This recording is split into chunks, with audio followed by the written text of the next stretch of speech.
That in CQ Roll Call. Here are Republicans now speaking to reporters after the meeting.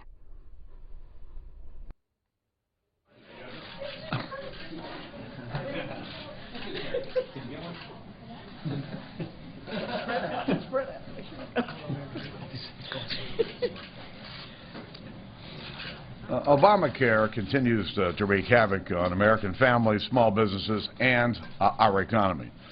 I think when we get to January 1st, it'll be clear that more Americans will have lost their health insurance than will sign up under the new Obamacare policies. This is not what the President promised the American people. He promised them they could keep the health plans they like. Turned out not to be true. The President promised the American people they could keep the doctor that they've had all these years. That's turned out to not be true as well. It's time for the President to get serious about stopping this law before it wreaks any more havoc on American families, small businesses, and our economy. Good morning. We've obviously got a very full agenda this week in the House, the final week of the session this year. As the Speaker said, we still have a lot of concerns as to the American people about Obamacare. Zeke Emanuel was on TV this weekend saying that when the President said that you can keep your health care if you like it, what he really meant was you can do that just by paying a lot more money. That's how you do it. Well, that is a broken promise to the American people, and I know we have Secretary Sebelius coming to the Energy and Commerce Committee this week, and I'd be interested to hear her answer to the question of why that is now what the President really meant. As you know, the Budget Chairman is here. He'll discuss the details of the agreement with Senator Murray. I want to congratulate him on the hard work behind trying to get a deal in this divided government that we're in. The deal is something that accomplishes deficit reduction, permanent pension reform for government employees, and it doesn't raise taxes. And it is consistent with Republican efforts all along to try and replace the sequester with permanent savings that just make a lot more sense.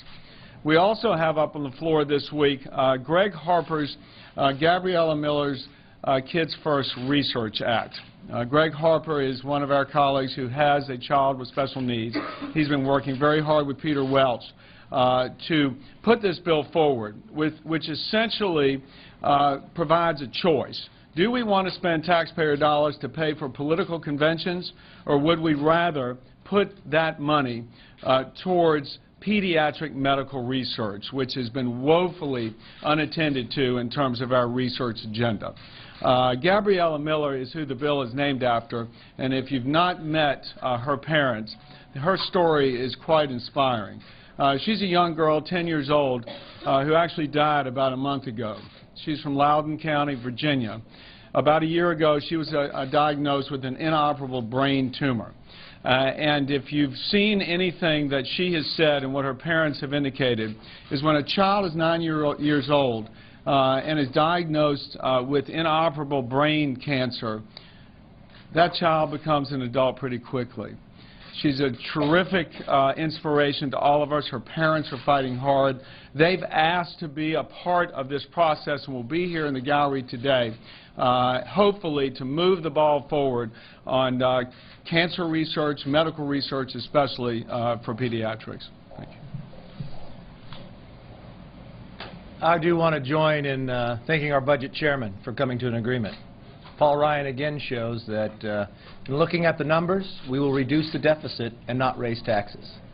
It's been a goal of Republicans as we continue to move forward. Since we took the majority, we have lowered spending for the first time since the Korean War, year over year. And this puts us in a new path to continue that direction.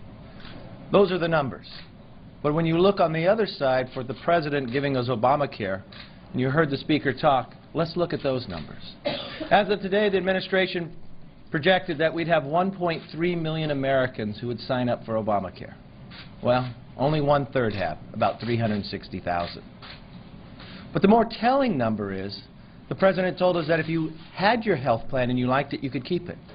Well, more than 4 million Americans have lost their health plan. As we go into this Christmas season and the new year, more people will have lost their health plan than have signed up or got health care from Obamacare. That's why it's time to remove it and change.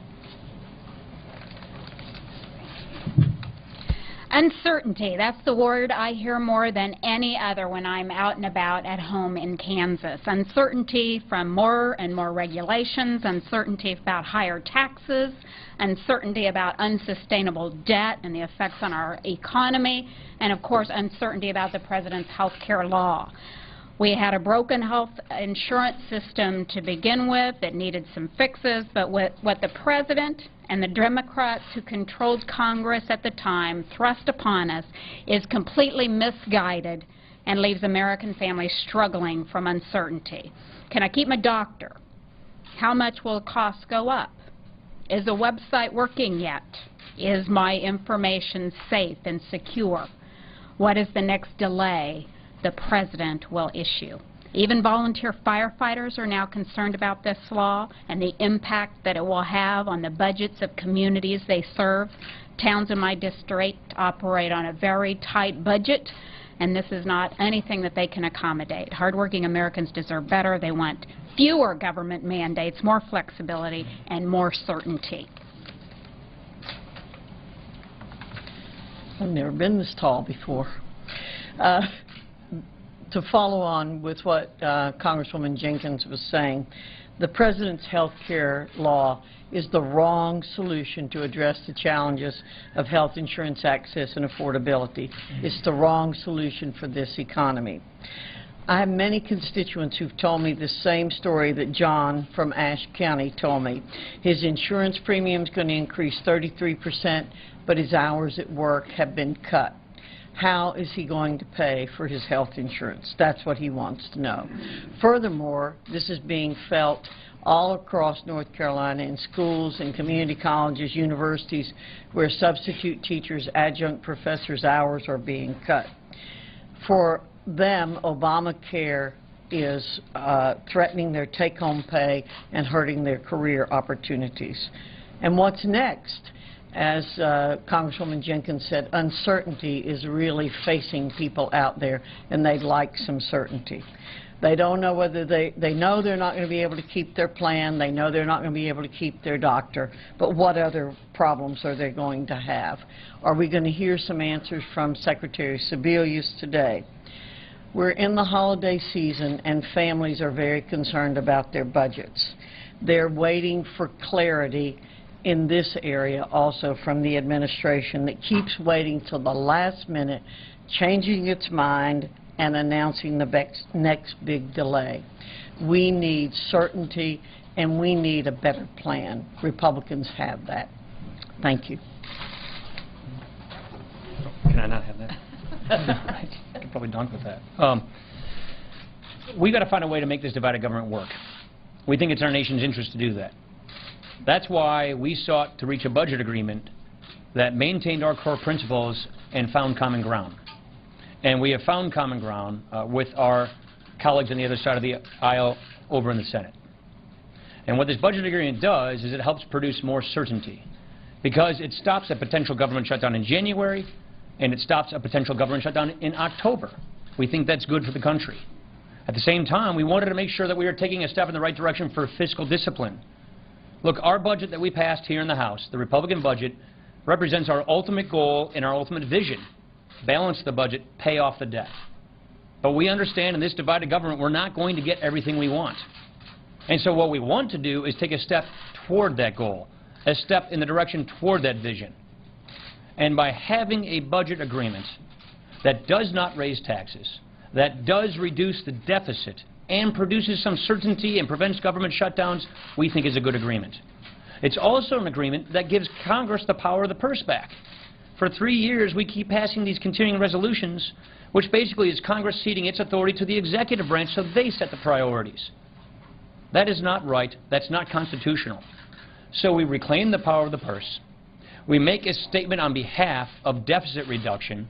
We finally focus on a portion of the budget which has been on autopilot for years that is in need of attention. And we make divided government work. We feel very good at where we are with our members. We know that this budget agreement doesn't come close to achieving what we want to achieve on our ultimate fiscal goals, But again, if we can get a step in the right direction, we're going to take that step, and that's why we're doing this. Couple of questions. Yes, ma'am. So does this mark the end of the attempt to defund Obamacare? No, listen, we have voted to repeal Obamacare. We want Obamacare gone. Why? Because it's not good for the American people, and they're finding out pretty clearly it's not good for them. Mr. Speaker, under what circumstances, if any, will you accept an extension of unemployment benefits that run out at the end of the month, right around Christmas? Listen, we've worked all year to get our economy going again and to help produce better jobs and more wages.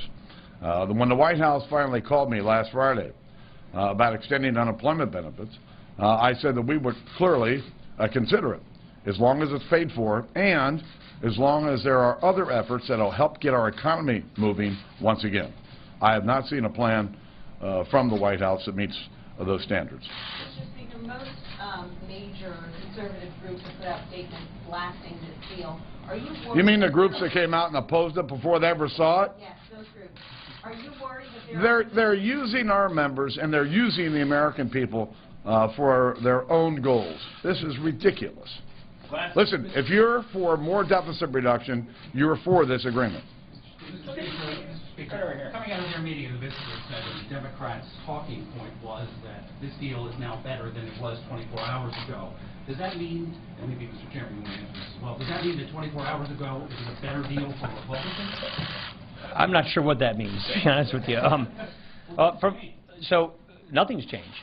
So this agreement maintains 70% of the sequester in the next year and a half, and it preserves 92% of the sequester over the life of the sequester. So here's where we started with this agreement. The Democrats wanted the sequester to be completely lifted, completely gone. We didn't agree with that. We're maintaining 70% of the sequester, and the $63 billion of sequester relief that we're providing, half to defense, half to domestic, we are paying for with $85 billion of mandatory savings to result in net deficit reduction. We think that's a step in the right direction. We think that preserves fiscal discipline. It keeps the budget caps intact. Oh, and by the way, it gets bipartisan agreement for sticking with budget caps. Has it changed that much, though? No. 24 hours? No. Last question. The long-term unemployment is about double where it was the last time unemployment insurance was ended after a recession. Is this the right time? Does this actually hurt the economy if unemployment insurance laws expire? I outlined what I thought it would take to the White House. I've not seen any proposal from them. Mr. Speaker, when do we expect it on the floor?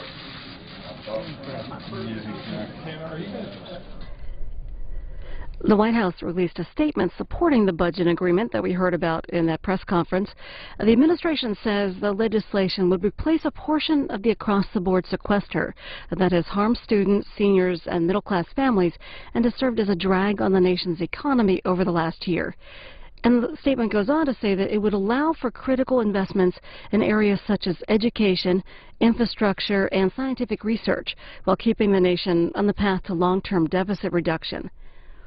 A tweet from Frank Thorpe of NBC News about House Democratic Whip Steny Hoyer, who we saw on the House floor a few minutes ago. The tweet reads, Hoyer says he presumes the House budget deal will need Democratic votes to pass, but says Democrats are not whipping the bill, which means the Democrats are not trying to get their colleagues to support it. Another tweet from Chad Pergram of Fox News, Hoyer says getting an employment extension is tough. We don't have a lot of ways to get that done. The new budget agreement does not include an extension of long-term unemployment benefits, which expire at the end of this month. And this has been one of the Democratic concerns with the budget deal. Here are House Democrats from today.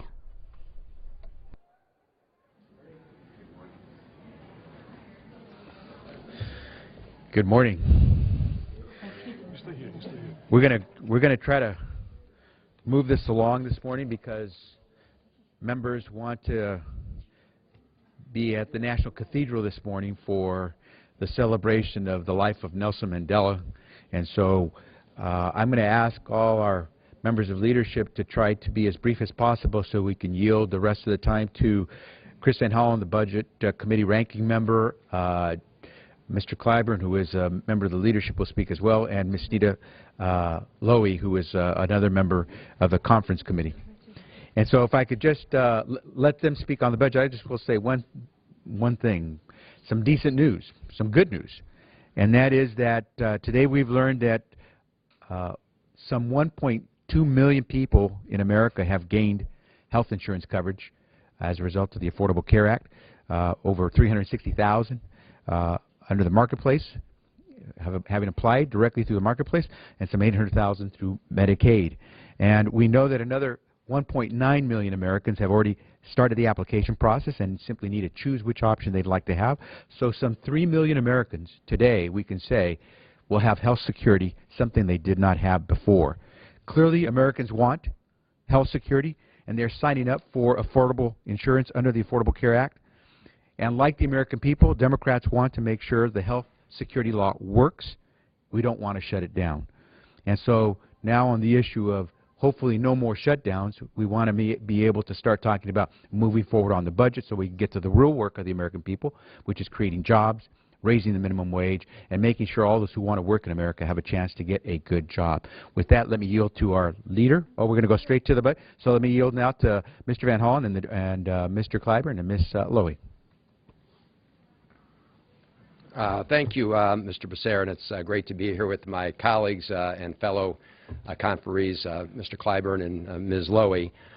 This was a hard-fought negotiation, and I want to thank Leader Pelosi and my fellow conferees for making it clear as recently as 12 to 24 hours ago that the way the agreement was taking shape would absolutely not be acceptable to members of the Democratic caucus.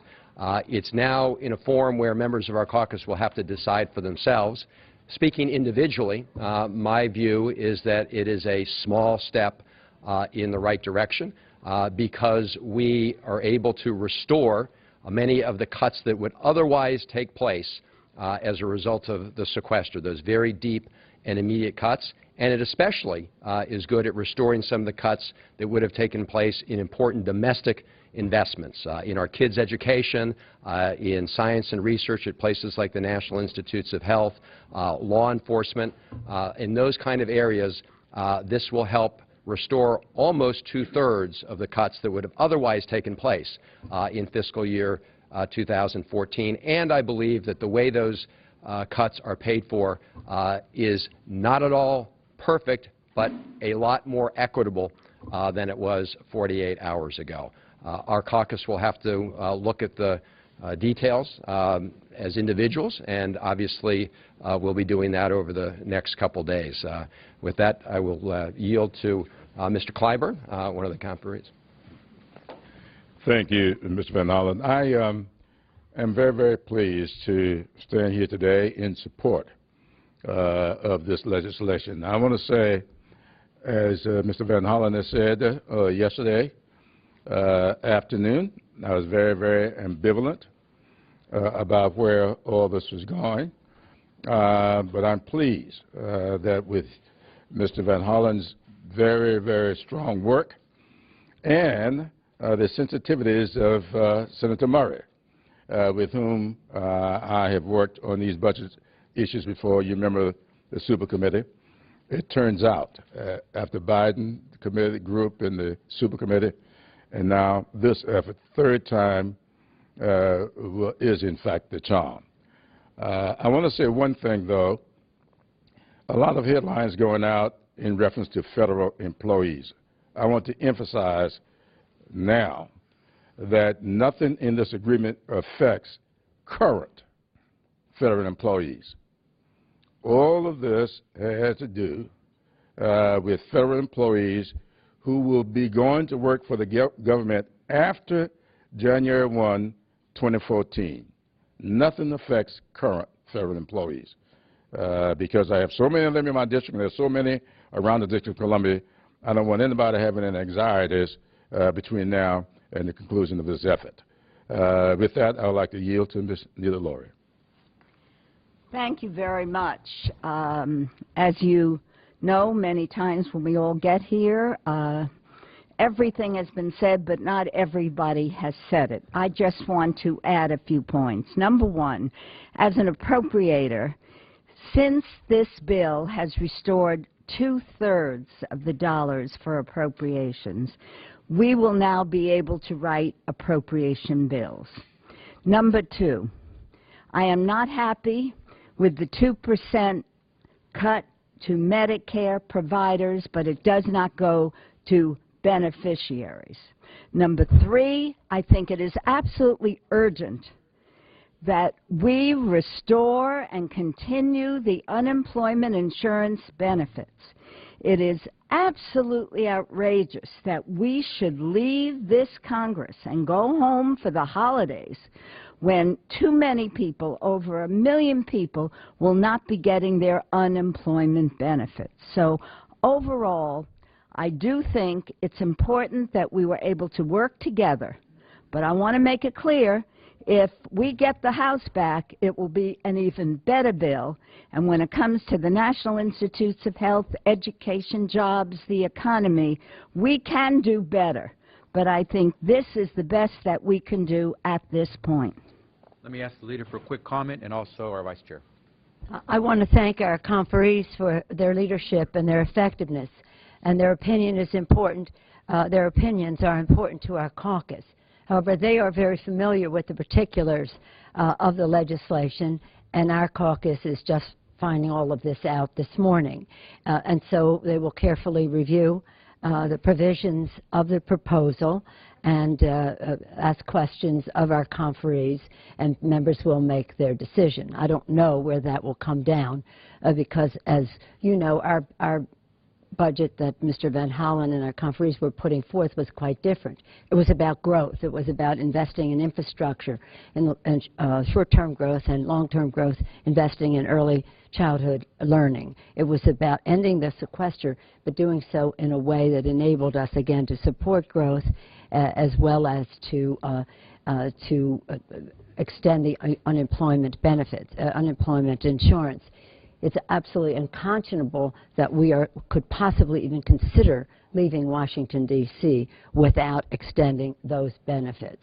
Some of you were at our steering and policy hearing the other day, a few days ago, and saw the impact that has on the individual lives. People work hard and play by the rules. The work ethic is strong and respected in our country. And for people losing jobs through no fault of their own, in an economy that has people with master's degrees going to entry-level jobs just to be able to have some income so they can stay in their homes. It's a remarkable thing. And why would you ask, why would the Republicans not just automatically do this? It's our responsibility to do this. Perhaps they don't believe in that, and that's the fight that we have to make. So again, I thank our conferees for their leadership. Their opinions are important to us. Members will make their own decisions as to where we go with this. And again, we would have preferred something quite different, but we do recognize the value of coming to a decision so that we can go forward with some clarity on other legislation that we want to see. If we had included immigration, that brings over $150 billion early on, $900 billion over time. Could have helped in this budget agreement. If we had closed even a couple of tax loopholes, but that was off limits as well, we would not have to go to user fees for TSA or anything on the public employees. But I think that our conferees did a really good job in mitigating for the damage to the federal employees and holding off even much bigger cuts for them that the Republicans had in mind. So we'll see. We're waiting to hear what the response is from the Republicans. Our members are now studying this, and will do so very prayerfully as we leave here to go to celebrate the life and legacy and also register our sadness on the loss of President Mandela. We have a large delegation that is still coming home from the funeral in South Africa. We look forward to hearing their report on that as well. But you'll have to stay tuned to hear just exactly where our caucus will be going on this. Let me make sure that the Vice Chair has a chance to say. I'll be very brief. I want to join the leader in congratulating, or at least saying well done to our conferees as well.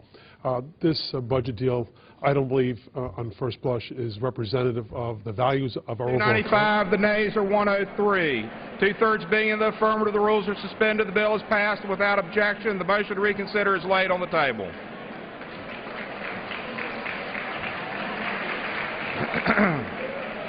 The unfinished business is the vote on the motion of the gentleman from Oklahoma, Mr. Mullen, to suspend the rules and pass H.R.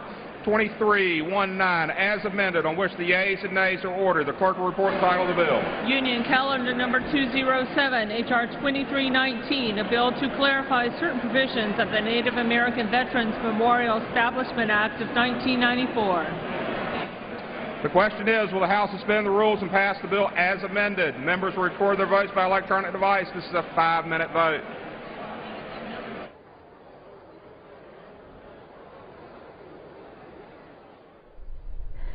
Members voting now on a bill that authorizes the Veterans Affairs and Army Secretaries to reconsider a decision to bury a person in a national cemetery and remove them if they're not eligible.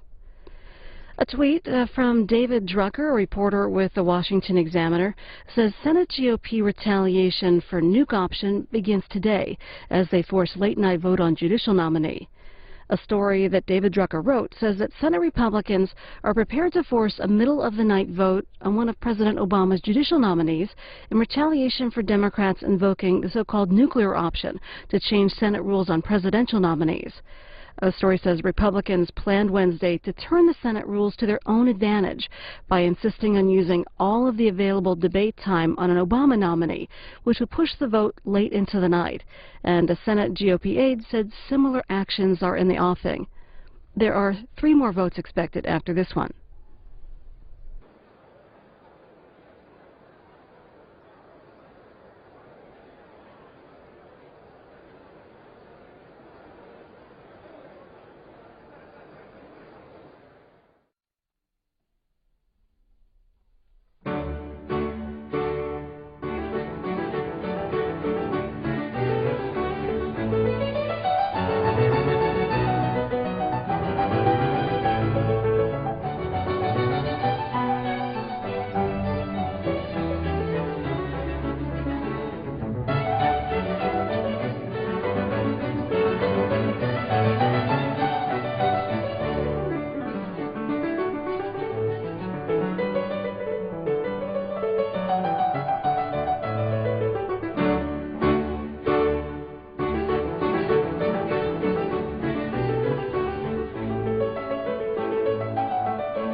The nays are 0. Two-thirds being in the affirmative, the rules are suspended. The bill is passed without objection. The motion to reconsider is laid on the table. Without objection, 2019 is amended. The unfinished business is a vote on the motion of the gentleman of Florida, Mr. Miller, to suspend the rules and pass S 1471, on which the yeas and nays are ordered. The clerk will report the title of the bill. Senate 1471, an act to authorize the Secretary of Veterans Affairs and the Secretary of the Army to reconsider decisions to inter or honor the memory of a person in a national cemetery and for other purposes. The question is, will the House suspend the rules and pass the bill? Members will record their votes by electronic device. This is a 5-minute vote.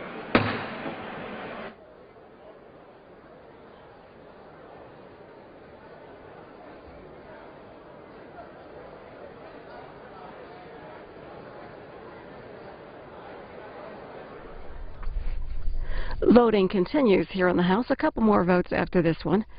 Health Secretary Kathleen Sebelius testified on Capitol Hill today, announcing that she's ordered a review of what went wrong with the rollout of the healthcare.gov website. She also gave updated figures on how many people have enrolled in the health insurance exchanges. The Associated Press writes that enrollment statistics showed that 364,000 people have signed up for private coverage as of November 30th under the federal health law. Although that's more than 3 times the October total, it's less than 1/3 of the 1.2 million people officials had originally projected would enroll nationwide by the end of this month. Actually, the end of November. Consumers have a December 23rd enrollment deadline if they want to have coverage on January 1st. And you can see Secretary Sebelius' testimony here on C-SPAN tonight at 8 Eastern, depending on the House schedule, and anytime at cspan.org.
On this vote, the yeas are 398, the nays are 1. The bill is passed without objection. The motion to reconsider is laid on the table. The unfinished business is the vote on the motion from the gentleman from California, Mr. Royce, to suspend the rules and pass H.R. 3212 as amended, on which the yeas and nays are ordered. The clerk will report the title of the bill. H.R. 3212, a bill to ensure compliance with the 1980 Hague Convention on the civil aspects of international child abduction by countries with which the United States enjoys reciprocal obligations to establish procedures for the prompt return of children abducted to other countries and for other purposes. The question is, will the House suspend the rules and pass the bill as amended? Members will record their votes by electronic device. This is a 5-minute vote. This bill would encourage the Secretary of State to work on an international agreement dealing with international child custody disputes. One more vote after this one.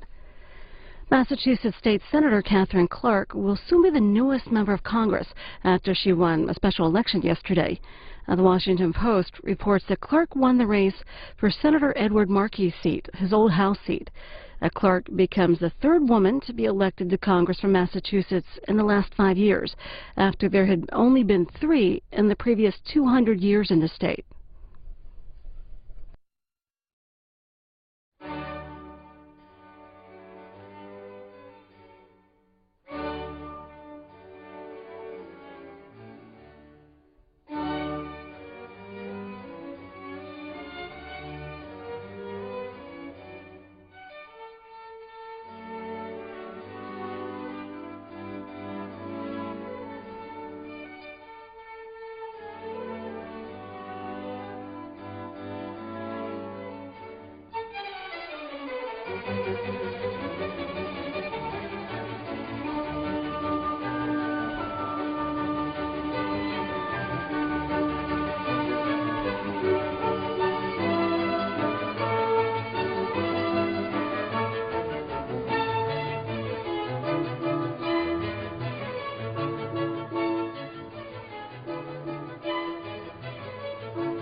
On this vote, the yeas are 398, the nays are 0. Two-thirds being in the affirmative, the rules are suspended. The bill is passed without objection. The motion to reconsider is laid on the table. The unfinished business is the vote on the motion of the gentleman from California, Mr. Royce, to suspend the rules and pass H.R. 1992 as amended, on which the yeas and nays are ordered. The clerk will report the title of the bill. H.R. 1992, a bill to amend the requirements relating to assessment of Israel's qualitative military edge over military threats and for other purposes. The question is, will the House suspend the rules and pass the bill as amended? Members will record their votes by electronic device. This is a 5-minute vote. The last vote of the day on requiring a report on weapons sales to Mideast countries and on cyber threats to Israel. The Hill is writing that Senate Republicans will stage a more than 30-hour talkathon on the Senate floor to protest Democrats' triggering of the nuclear option last month.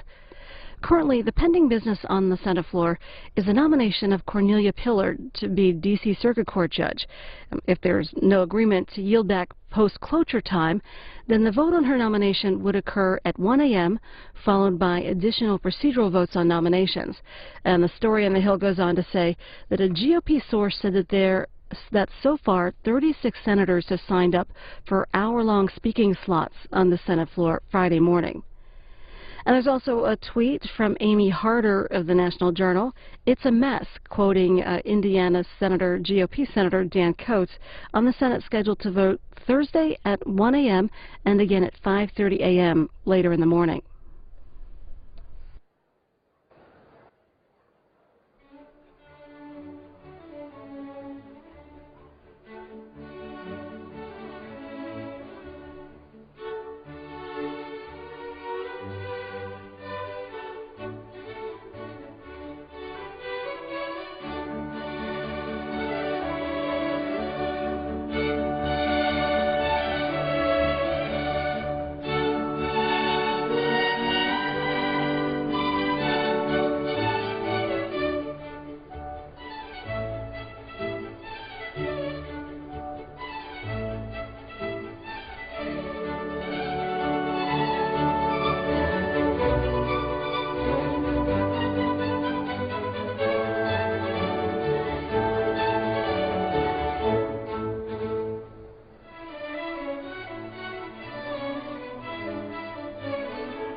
On this vote, the yeas are 399, the nays are 0. Two-thirds being in the affirmative, the rules are suspended. The bill is passed without objection. The motion to reconsider is laid on the table.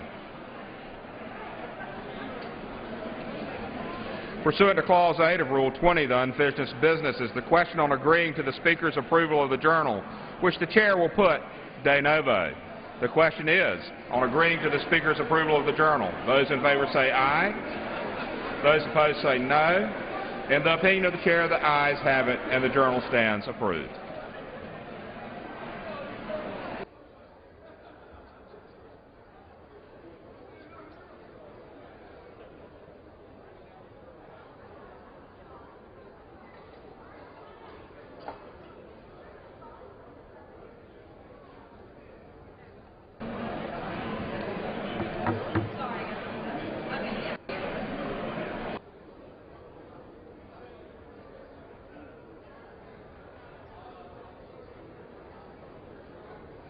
Hey, Mr. Upton's ready.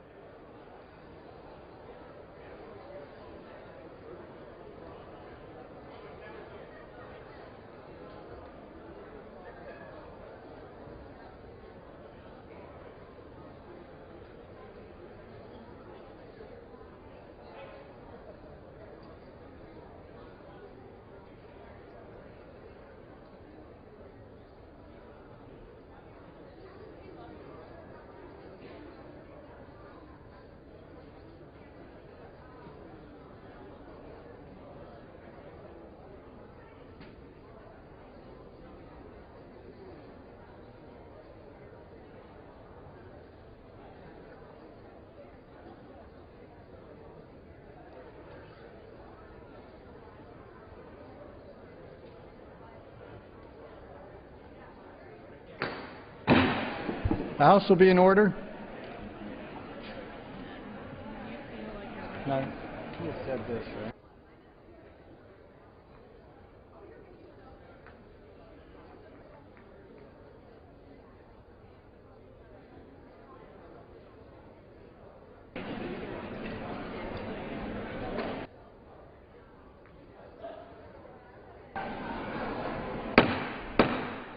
The House will be in order.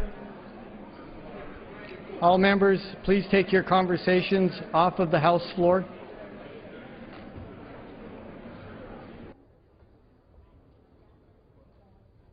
The Chair will entertain requests for 1-minute speeches. For what purpose does the gentleman from Michigan seek recognition? I would ask unanimous consent to address the House for 1 minute, and I would ask for order. Without objection, the gentleman is recognized for 1 minute. The House will be in order.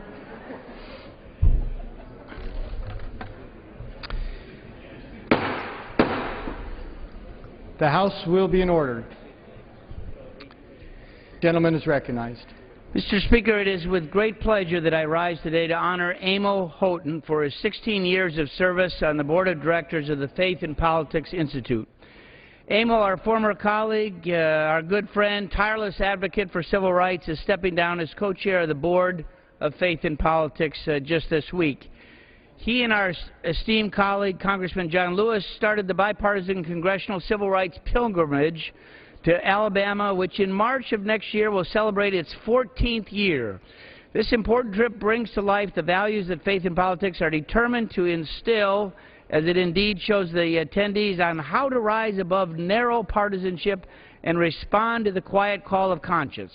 My wife Amy and I traveled to Selma on this pilgrimage, and we feel that it was one of the most moving and humbling experiences of our lives. Amo was also responsible for organizing a Faith in Politics congressional visit to South Africa, which resulted in a relationship that has lasted for over a decade and is still strong.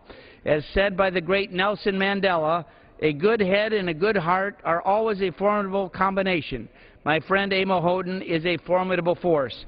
Although the Faith in Politics Institute will miss his spirit and wisdom that he brought to the Board of Directors, his legacy and inspiration will always live on as the Honorable Amory Houghton Jr.'s status is now elevated to co-chair emeritus for life. Mr. Speaker, I yield back the balance of my time. The gentleman yields back.